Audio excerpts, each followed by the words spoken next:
Assalamualaikum warahmatullahi wabarakatuh. Alhamdulillahirrabbilalamin. Wassalatu wassalamu ala asrofil anbiya'i wal mursalin Sayyidina wa maulana Muhammadin wa ala alihi wa sahbihi ajma'in, amma ba'd. Segala puji bagi Allah subhanahu wa ta'ala yang telah melimpahkan rahmat, nikmat, hidayahnya kepada kita semua, sehingga dapat bersilaturahmi secara virtual melalui kegiatan Semarak Hari Santri Nasional 2022 yang diikuti seluruh sahabati ranting Fatayat NU Kecamatan Patian Rowo. Salawat serta salam semoga selalu tercurahkan kepada junjungan kita Nabi Agung Muhammad Sallallahu Alaihi Wasallam, berkat perjuangan beliau dan para sahabat-sahabatnya, perjuangan yang penuh dengan ikhtiar dan tetesan darah, sehingga kita dapat menikmati indahnya agama Islam. Sebelum saya menyampaikan kultum yang bertemakan resolusi jihad santri untuk negeri, saya ucapkan terima kasih kepada seluruh pengurus ranting Fatayat NU Kecamatan Patian Rowo serta sahabat-sahabati Fatayat NU ranting Tirto Binangun. Semoga dengan acara Semarak Hari Santri ini akan semakin menggugah jiwa-jiwa nasionalisme santri untuk negeri. Para pemirsa sahabati Fatayat NU yang berbahagia, mengingat sejarah perjuangan para santri Indonesia merupakan salah satu hal yang sangat penting dalam menjaga bangsa dan tanah air. Bisa dilihat dari beberapa catatan sejarah di mana para sekutu yang menginjak-injak martabat dan akidah dalam agama Islam, hal ini menjadi sorotan utama dalam menyadarkan para penerus bangsa termasuk santri untuk bisa mengatakan serentak lawan. Dan perlu diketahui, para santri pada masa pembelaan tanah air membentuk pergerakan dengan istilah resolusi jihad, yang mana semangat dalam jiwa santri-santri untuk membela dan memperjuangkan NKRI adalah sebuah perjuangan kemerdekaan pada zaman itu.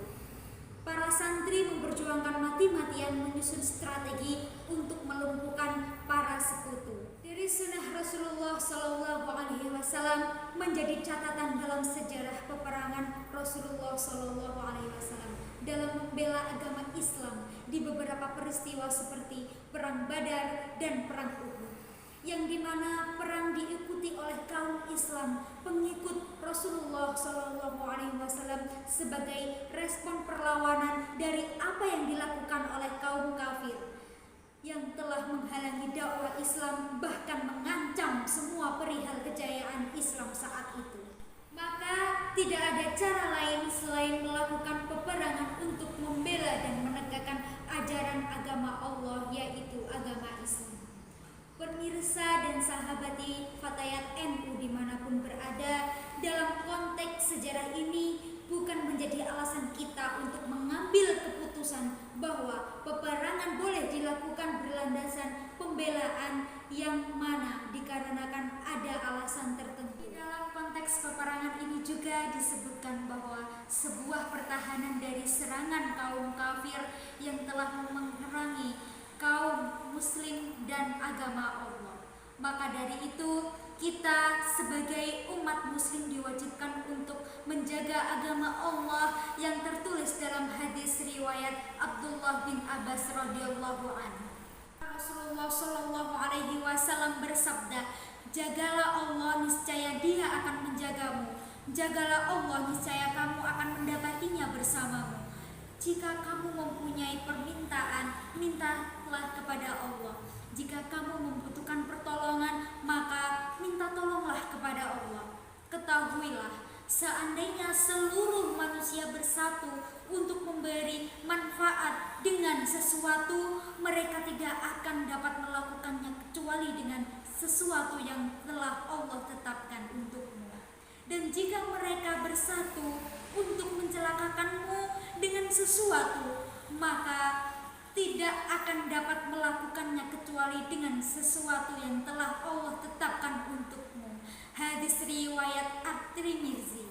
Walaupun sebenarnya Allah Subhanahu wa taala yang Maha Agung dan yang Maha Apakah segalanya tidak perlu dijaga? Di sini kita sebagai hambanya sekaligus penerus generasi muda dituntut untuk serta mengambil peran akan pentingnya rasa kecintaan kita kepada agama Allah Subhanahu wa taala, yaitu agama Islam. Untuk itu kita bisa melakukannya dengan cara beribadah dan menjauhkan semua kesyirikan serta kemungkaran dengan mendekatkan diri kepada Allah. Insya Allah kita terjaga dari perbuatan setan yang terkutuk. Untuk itu kita harus sadar bahwa peperangan di zaman sekarang ini tidak seperti halnya adalah peperangan melawan diri sendiri, melawan hawa nafsu diri sendiri, kontrol emosi diri sendiri, dan melawan lingkungan sendiri. Setidaknya kita sebagai umat muslim harusnya saling mengingatkan akan hal-hal yang baik, mencegah saudara kita masuk ke jurang kemusyrikan dan perpecahan persaudaraan. Hal ini akan mendapatkan kemungkaran dari Allah Subhanahu wa taala serta akan merusak masa depan bangsa dan negara. Apa yang dimaksud merusak bangsa, yaitu tentang rusaknya moral, akidah, dan akhlak generasi muda serta masyarakat yang berkembang pada saat ini. Pesan moral untuk memperingati Hari Santri Nasional tahun 2022 ini di dalam konteks kita sebagai santri adalah selalu sedia, siaga, membela tanah air dengan cara yang benar, dengan jiwa nasionalisme yang tinggi dan bermartabat. Membuat sesuatu kemajuan bangsa dengan rentetan prestasi belajar maupun ide yang lain dapat membanggakan bangsa dan tanah air. Dan selalu memberi contoh yang baik dalam hal karakter, moral yang baik, kreativitas untuk mengembangkan tujuan bangsa Indonesia yang sesungguhnya. Mungkin cukup sekian kultum dari saya. Mohon maaf jika ada salah ucap maupun salah penyampaian. Saya mohon maaf yang sebesar-besarnya. Akhirul kalam, wabillahi taufiq wal hidayah, waridha wal inayah. Wassalamualaikum warahmatullahi wabarakatuh. Dari santri untuk negeri.